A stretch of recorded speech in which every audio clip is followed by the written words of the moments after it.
Hey guys, have you ever watched Ethan Ewing surf and wonder, geez, how does he surf with so much flow and silky smooth style? In this video, we're going to break it down and I'll give you some tips so that you can also surf just like Ethan Ewing with amazing style and flow. He surfs with amazing posture. As you can see in this video, his posture is exceptional. He always keeps his back straight. You can see that it's always straight. It sometimes will hunch over, but most of the time he keeps his back upright and his chest up. That's a key word that I want you to remember is chest up and chin up. It's super, super important. It keeps you centered over your surfboard and it allows your brain to know exactly where it is balance-wise to make sure that its center of gravity is just right. And then from there, you have the maximum amount of force that you can press into your surfboard and shoot off from initially when you're doing turns or bottom turns or top turns. See how his back is extremely straight just there. It allows his chin to stay up. He can also look at where he's going. First and foremost, and most importantly, he keeps his balance perfectly centered over his surfboard. And you can see here his back straight, and he looks where he's going, keeps his back straight. He never hunches over his board. He hunched a little bit there, but that was probably just to get his weight over his board, over his front foot quicker. And then that's the end of the wave at J-Bay. But you can see that he keeps his back straight and his posture is extremely good. And I want you to focus on that next time you go surfing. And you'll find just from this tip alone, you'll instantly improve your surfing. Your surfing will have a lot more speed off the bottom, a lot more speed off the top, with a lot more flow and power. So you might be wondering, well, Harry, how do I actually make sure that I keep my back straight and my posture correct? Whenever I surf, I always lose balance and I always hunch over my board and start to bend over. What I will tell you is I'll put an image on the screen right now. You need to adopt, and it's weird, you need to adopt the T-Rex pose. This T-Rex pose will instantly improve your surfing. You can see that the hands of the T-Rex are in front like handlebars, and you can also see in the Ethan Ewing video that his hands are also in front of him like handlebars. You can see the back is straight of the dinosaur. And you can also see that the dinosaur is not really bending at the waist so much as though his legs are straight. He's hinged his hips and bent his knees. There's a movement called the RDL, the Romanian deadlift, and that is essentially a weightlifting exercise, and it's great for practicing this. And to do the exercise properly, you have to be able to hinge at the hips, and essentially you sink into your knees and you push your hips back. And so instead of bending over and leaning over your front foot, you essentially stand like this T-Rex is standing, where your weight's forward and you're sort of leaning over, but you're not bending over, you're not crouching over. And you crouch at the knees and you keep your back straight and your hips hinge back. And that's the position and the posture that you need to maintain when you surf. And if you keep saying to yourself, chest up or head up, this will really, really help you, and it will help you to stay centered over your surfboard, and you'll find your balance when you surf and your speed, power, and flow will all be greatly improved.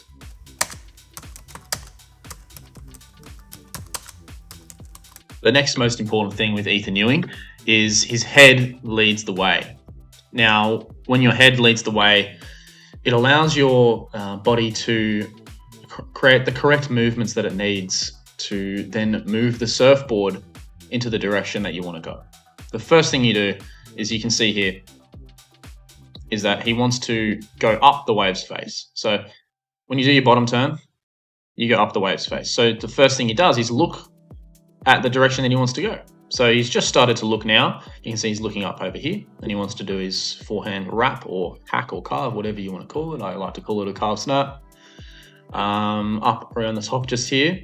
And you can see the next thing that happens is his body naturally follows in that direction that he wants to go, and then his surfboard really reacts. So you can see he goes and his body follows, and then his board then gets on rail, and then he gets to the top.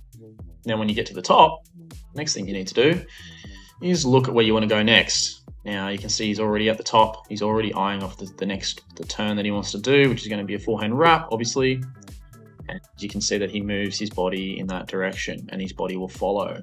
So when you have in your mind and you're seeing where you want to go, your body will follow and create the correct technique and movements to make that happen. And then that movement of your body will then reflect in your surfboard. Your surfboard will go on rail, and then you'll turn up the wave's face or turn down the wave's face, wherever you want to go. This is the same for aerial surfing as well.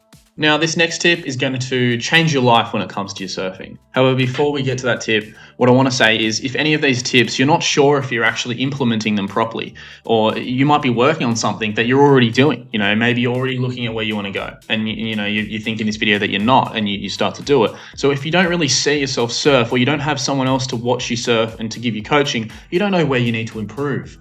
And you also, if you explain to someone, oh, I'm falling off in this way, or this happens, or I don't have flow here, I lose speed here, a coach will be able to immediately go, okay, yeah, you're doing this wrong.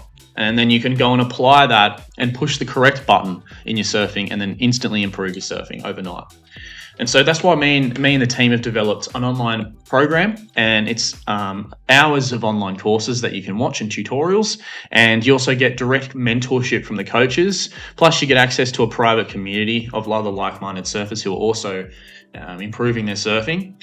And essentially you can ask them questions, you can ask the coaches questions, and they'll mentor you and will help you all improve. And then there's also a community that's all there as a constructive criticism community, and everyone's there to motivate each other and improve their surfing. You also get access to the courses, like I just mentioned. There's hours of video watch time, and there's places where you can write comments and ask questions as well. And you can also privately message the coaches and ask for advice additionally. Anyway, let's get to the next tip 3. And this is the one that's going to change your surfing.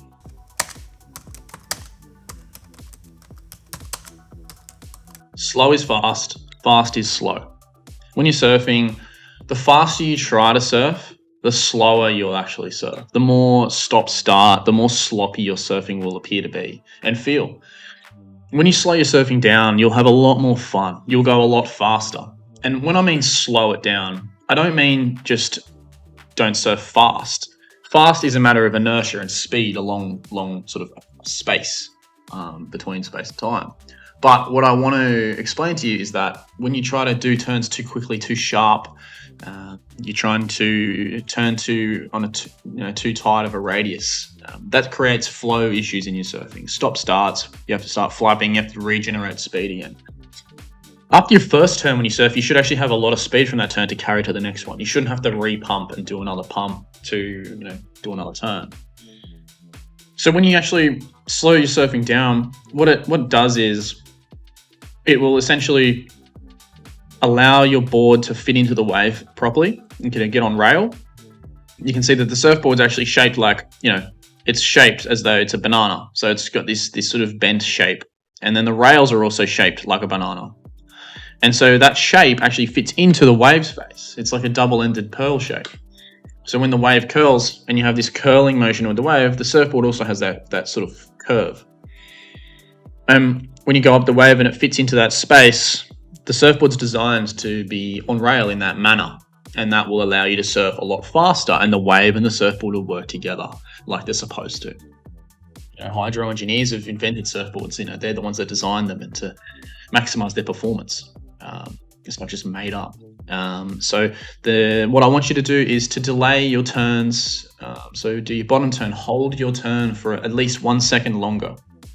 Hold your top turn for at least 1 second longer. Even if it's a steep, sucky section, I want you to drive off the bottom, hit that section, and then hold it for at least 1 second longer. So what I want you to do is when you go up and you do a turn or you're doing your bottom turn, I want you to count 1, 2, 3, and then you can release and release and come out of the maneuver.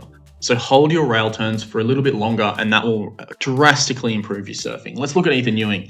We'll look at how he does it. So does his bottom turn. So you go 1, 2, 3, and then he thrusts out of the maneuver. 1, 2, 3, and then he thrusts out of the maneuver. You can see he holds his turns for a longer period of time than most surfers. Most surfers just they're surfing like they surf on a ripstick. They go on like this all the time. And then they come off the bottom, they try and turn like that off the bottom, and then they try and turn really sharp off the top. It's actually not like that. The pros, when they look fast and they look like they're changing direction quickly, it's because they're actually moving quickly. And when you slow it down and you hold your turns for a bit longer, it gives time for the wave to actually do the work and to slingshot you out of the turn, and also your fins and your rails and all of the rest of it. So that tip's really, really important. The next thing is maximum intention, minimum movement. So when you watch a surfer that has ugly style, they don't have nice style, it's because they're using all their body force and all of their effort in just one intentional turn. And it looks forced, it looks vigorous, and it doesn't actually improve their power. Which sort of, even though they're trying to improve their power surfing, they're pushing harder, etc. People think to do a more powerful turn, you got to push harder. Well, that's not true. The way you do more powerful turns is that you get the surfboard on rail a lot more. You tilt the surfboard on rail on axis, and then you go a lot faster. So the speed off the bottom, and then also the amount of rail that you have sunk into the wave's face, determines how much spray comes off the board, which then determines, hey, he's a powerful surfer. It's not how hard you push. It's not how you push into the fins as hard as possible. That's not how it works. So when I want you to watch this and go, he isn't trying hard. He's really not pushing that hard. He's instead holding the maneuvers. He's holding it, he's holding and he's holding, and he's just trying to hold a smooth rail. He's not actually reefing the surfboard around. It's not vigorous. Surfing is not a vigorous sport. It's not how it works. It's speed, power, and flow. The power comes from the speed and the flow. And the power is the last thing that is implemented because it's represented by how much spray you throw. So minimal movement, so as least movement that you can do, and maximum intention. And the way you can implement this is where you look is where you go. So back to tip, I think it was tip 2 or 1, where you're looking is the direction that your body is naturally going to move towards. So if you have the intention, I want to go to the top of the wave, your body will do everything it possibly can to make that happen. So your technique will come a lot more naturally. And then the surfboard then does what it needs to do. A lot of you guys are starting with, at the surfboard level, you're going, okay, I need to move this surfboard to where I want to go. And what do you do when you try to move the surfboard on rail? You then look down. No, you need to always keep your chin up, your chest up, your posture straight, and then you want to look where you want to go. And then the surfboard, don't look at your surfboard. Your surfboard will follow wherever you're looking and where you're going to go. It'll happen naturally. And then the wave does most of the work.